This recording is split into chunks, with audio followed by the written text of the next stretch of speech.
ভারত কষ্ট ছাড়াই ১৯৪৭ সালে ১৫ই আগস্ট দীর্ঘ ২০০ বছরের ব্রিটিশ শাসন থেকে স্বাধীনতা লাভ করে এবং দীর্ঘ ৯ মাস রক্তক্ষয়ী মুক্তিযুদ্ধের পর ১৬ই ডিসেম্বর ১৯৭১ সালে পাকিস্তানি বাহিনীর আত্মসমর্পণের মাধ্যমে বাংলাদেশ চূড়ান্ত বিজয় লাভ করে আর পাকিস্তান বাংলাদেশের কাছে হেরে যায়।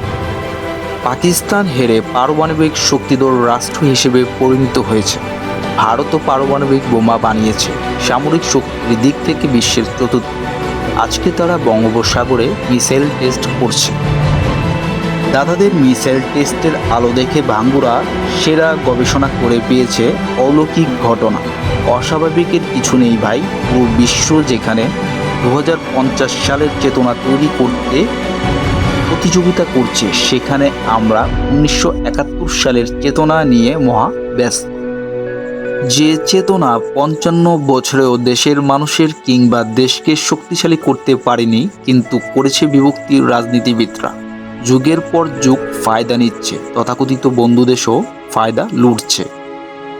এদিকে আমরা ভারত কিংবা পাকিস্তানের ধারের কাছেও যেতে পারিনি।